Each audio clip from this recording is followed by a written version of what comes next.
Yo, what it do? SRT gang. It's your boy with the fat SwaggyReacts, and we are back with another reaction video. What y'all thought I wasn't gonna come back in with another reaction or something just because y'all thought I missed yesterday. I wasn't gonna come back today. Okay, bro. So y'all slippery. Y'all don't believe in me, bro. That's what I think it is, right? I think y'all don't believe me when I tell y'all Scary Hour is back. I'm not playing with y'all, bro. Like, we about to get right back into Mr. Ballen's videos, man. Know what I'm saying? We about to go right back. We about to catch up. We like 9 or 10 videos away. From possibly catching up on top of the ones that we already did. The one he just dropped on Sunday. So make sure you guys go run those numbers up on the videos that you guys haven't seen already. And I ain't finna hold y'all up, bro. Today we're gonna be checking out. If you find this treasure map, don't follow it. So like, share, comment, subscribe. There's no green screen today, but it is what it is, man. I just salute y'all still checking out this video. Let's get into it. There is a mountain range in the middle of the desert in Arizona that's called the Superstition Mountains. And for decades, adventurers have been going into these mountains to try to find a secret treasure.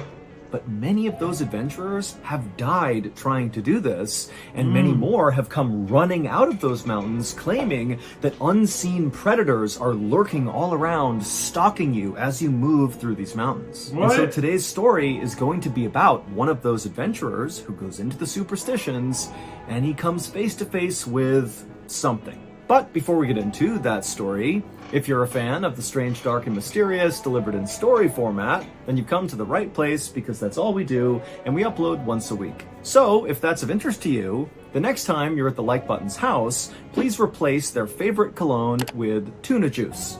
Also, please subscribe to our channel and turn on all notifications. Tuna juice.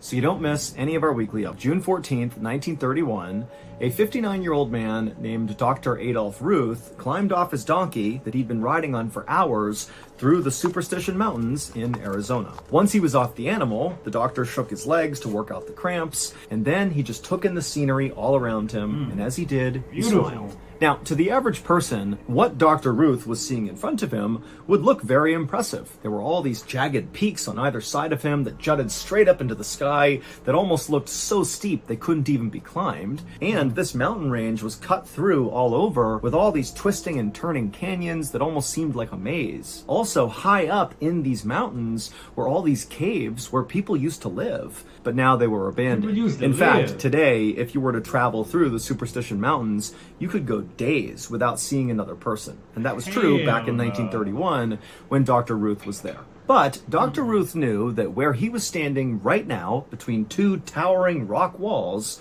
was not just a regular desert canyon.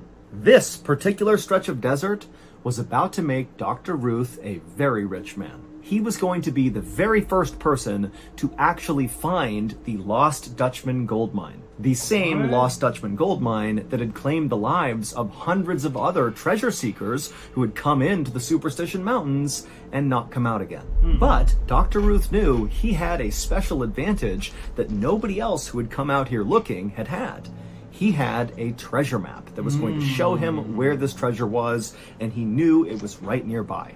And without even thinking, he reached into his pack that was slung over his shoulder, and he felt the edges of the treasure map, which was folded up and tucked inside of his notebook. But as Dr. Ruth was daydreaming about finding this treasure, he heard someone grunt from behind him. And suddenly Dr. Ruth pulled his hand out of his pack, and he whipped his head around, and he looked at the two cowboy guides who had brought him out here, and Dr. Ruth just said, "What?" In Dr. Ruth's daily life, he was a retired veterinarian and a government employee who worked in Washington, D.C. He was a small guy with glasses, and he walked with a limp, and he knew these two cowboy guides of his just thought he was some frail old man, and this deeply offended Dr. Ruth. And so, because the doctor totally resented these cowboys, he had told them that, yes, I need your help getting me to a particular spot in the desert, but once I get there, you guys are done. You can leave, I'll pay you, and you can just go away, I'll be fine on my own.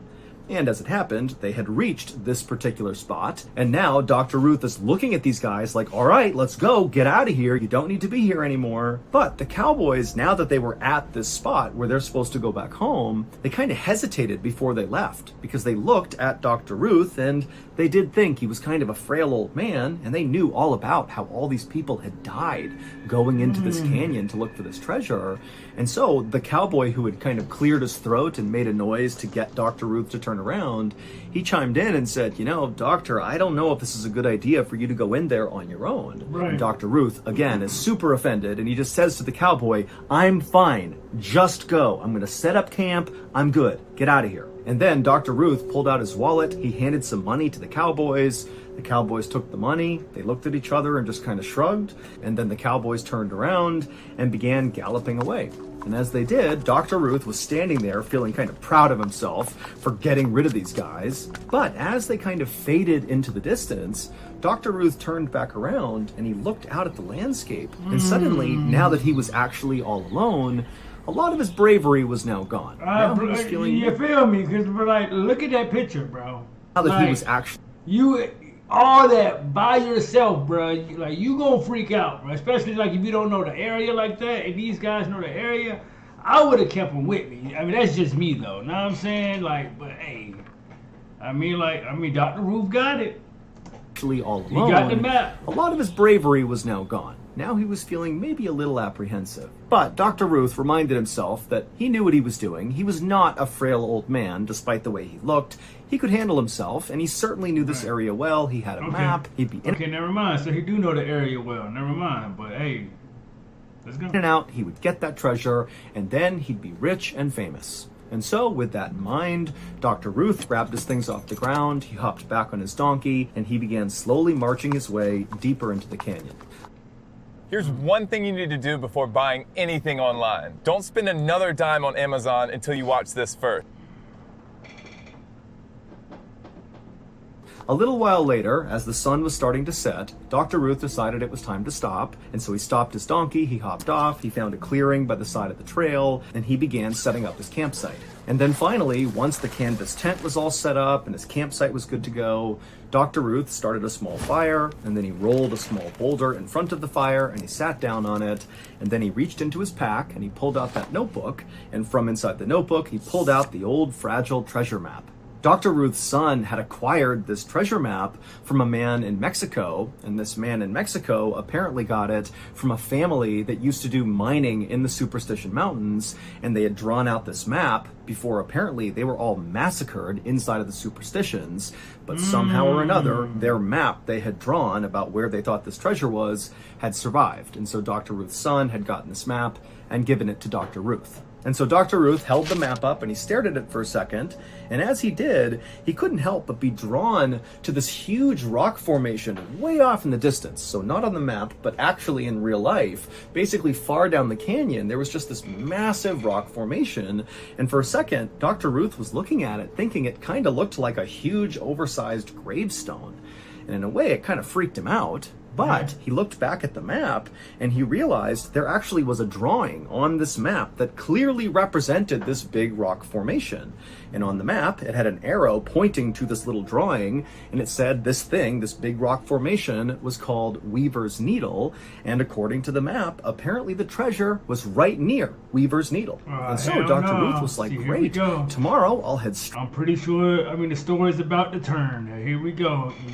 Y'all know how Mr. Ballen do. Great for Weaver's Needle. I'll find the treasure and I'll be rich and famous. Man. And on that note, Dr. Ruth folded the map up. He tucked it back into his notebook, put it back in his pack, and then he took his beans and meat off the fire and he began to eat. And as he did, he whistled periodically to fill the silence that was filling the entire canyon. Oh man, this is about to be crazy, bro.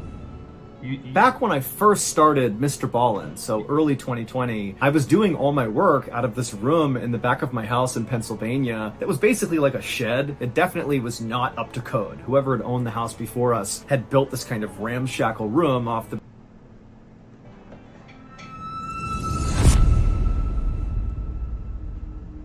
By the time Dr. Ruth was done eating his food, it was totally dark inside of this canyon, like completely pitch black and silent. And as the doctor was kind of taking in this moment of absolute darkness and silence, he was startled by a sudden sound coming from high up one of the canyon walls. It sounded like hooves marching on stone, and it kind of echoed through the whole canyon.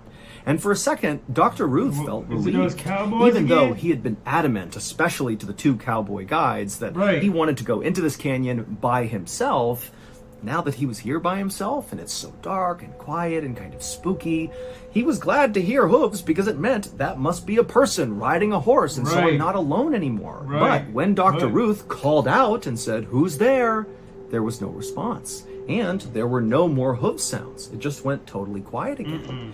And then from all over the canyon, all Dr. Ruth heard was the yipping and howling of coyotes everywhere. By this point, Dr. Ruth couldn't help it. He felt terrified. And suddenly all he was thinking about were all the stories he had heard about unseen predators lurking in the shadows, stalking people who come into this canyon. And so Dr. Ruth decided, you know what? I'm just going to bed. And so he extinguished his fire, he packed up his things, and he went inside of his tent, and he laid down inside of his bedroll. And even though he knew he really wasn't actually safer in here, all he had was, canvas tent material protecting him from the outside world, but mentally, being inside the tent, he just felt safer. And so Dr. Ruth would lay in his tent in the total darkness, kind of on edge for a while, wide awake, listening intently for more hoofbeats or something out there. But there were no more sounds. The night remained silent and dark.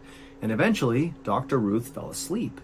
But in the middle of the night, Dr. Ruth suddenly woke up, and it was totally dark and silent, and he sat up, and he looked out of his tent. The flap was open, and at first, he couldn't see anything. It just seemed like darkness out there. But then he realized, moving around very slightly, pretty far away from his tent, but not that far away, were two eyes staring at him, unblinking, just staring directly into his tent. And Dr. Ruth, his heart started to race. Bro, what? Hell yeah, my heart be racing too. That an animal, a person, something is right there. And so Dr. Ruth, he was about to yell out when suddenly the eyes blinked and vanished.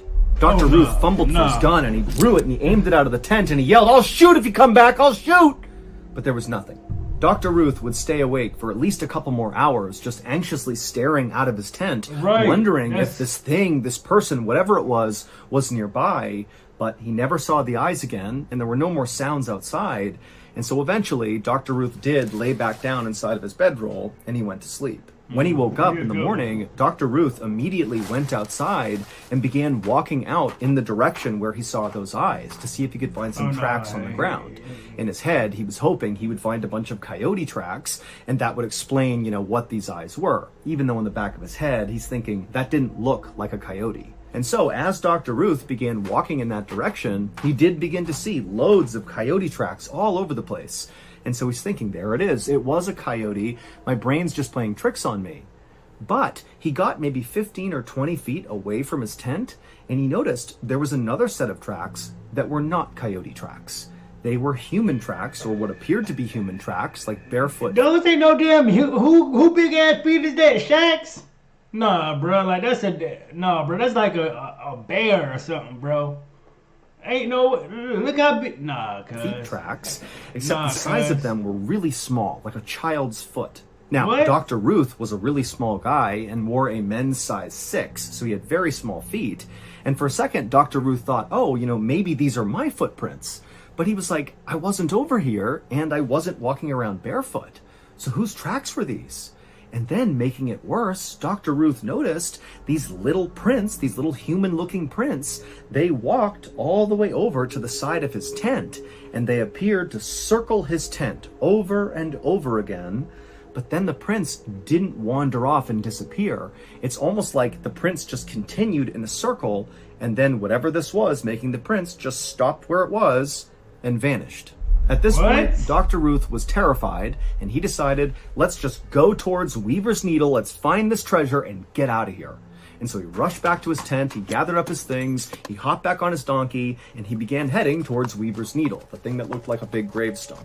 After riding for a couple of hours, Dr. Ruth was close enough to this huge formation that he was actually inside of the shadow cast by this Weaver's Needle. And when Dr. Ruth consulted his map, he saw that where the treasure was supposedly located was actually within the shadow of Weaver's Needle. And so he knew he was close. And so Dr. Ruth continued following the map as best he could. He turned this corner behind a rock formation, and then right up ahead, he saw this big wall of cacti that all had these axe heads lodged into their flesh, like someone had taken an axe and smacked the axe head in and then broken off the handle, but like dozens of times. And so Dr. Ruth stopped, and he's looking at these cacti, and then he looked at the map, and he realized on the map was actually a drawing that kind of resembled these cacti with the axe heads in them. And so he's thinking, oh my goodness, this map is accurate. I've found another landmark. I must be near the treasure. And so now all he had to do was kind of back up and orient this cacti with the axe heads in it with Weaver's Needle and its shadow. And if he could just orient it correctly, he would know exactly where to go. And after backing up and moving the map around a couple of times, he finally had it totally oriented, and he realized there was a path straight up ahead that would go right to the base of Weaver's Needle, and he thought, that's it, that's where I dig, there's the treasure. And so feeling excited, Dr. Ruth hopped off the donkey, he grabbed his pickaxe, and he began moving in the direction of where he was going to dig. But before he got there, he heard something behind him. He turned to look, but by the time he saw whatever was behind him, it was already too late. An explosion rang out, and then everything went dark. What? An explosion? Bro, come on, man. Come on, man. Like these ads be hitting at the wrong time. My suspense is going. Stop it. 10 days later, those two cowboy guides who had brought Dr. Ruth into the Superstition Mountains, they came back out to check on him, to make sure he was okay. And they found his campsite, and it was abandoned. And they searched the entire area, all the way down to Weaver's Needle and back, and there was no trace of Dr. Ruth. Over the next 45 days, a much larger search party was launched in this area to try to find Dr. Ruth.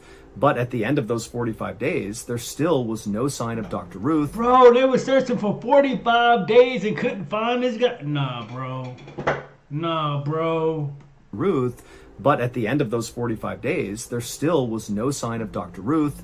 And so the search was called off, and it was assumed that Dr. Ruth was dead. 3.5 months after that big search ended, so in December of 1931, another set of explorers were in the Superstition Mountains near Weaver's Needle, the big gravestone-looking rock formation, and they would discover a human skull on the ground. It was Dr. Ruth's skull, and it had two gaping holes in the side of it.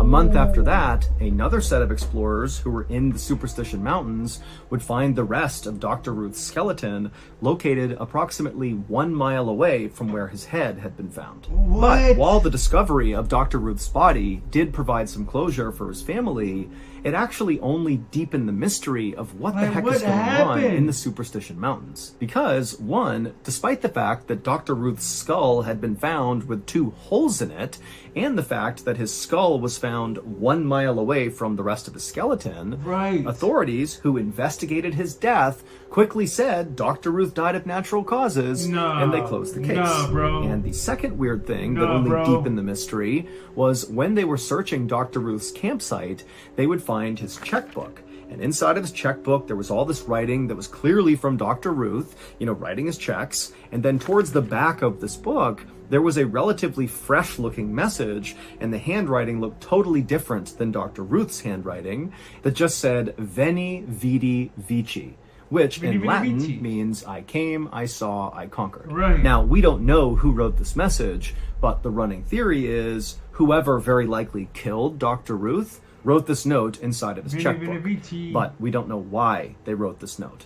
Now, eventually, Yo. people began to think that because of this note that was in his checkbook, that suggests that maybe Dr. Ruth really was on the precipice of actually finally finding this treasure, and maybe the stories were right about the Superstition Mountains, that something lurks in the canyon protecting this treasure, and when it saw Dr. Ruth was about to take the treasure, this thing killed Dr. Ruth to stop him, i.e. they came, saw, and conquered Dr. Ruth.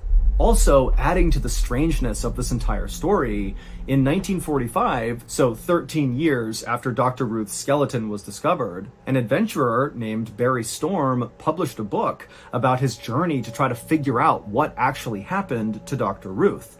And he would say in this book that when he went into the Superstition Mountains, somebody started firing a gun at him from off in the distance. What? And after taking cover and looking, he couldn't see anybody. And then when he began taking steps farther into the canyon to continue to explore, the shots rang out again. And so Barry Storm ultimately fled the Superstition Mountains, and he would tell people that whoever was out there shooting at him, it seemed like they were shooting warning shots at him. Like, if you come any closer, I'll kill you. To this day, no one has ever actually found any hidden treasure in the Superstition Mountains, but about 9,000 people will go out there looking for the treasure every year. But even though, okay, listen, y'all. Even with him having those two holes in his head, yeah, he probably got shot, correct? How did his body get a whole mile away from where his head was located? Like something had to drag him up all the way that way or something, bro. Natural causes is not gonna cause your body to just go a mile away from your head, bro.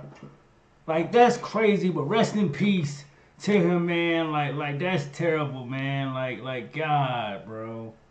What a way to go out, man. And then, again, Mr. Ballen never seems to disappoint, man. Like, this is crazy, bro. Like, this guy is like literally like 100 for 100, bro. Like, his videos are always good, bro. This is crazy, bro.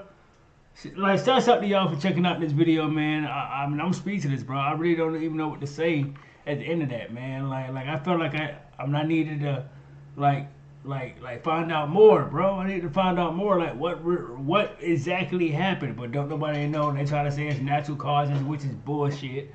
Like, but tell me how you guys feel about this video, man. Like, share, comment, subscribe. Make sure you guys are tuned in when I drop another one tomorrow, man. And SRT gang, I am out this thing, man.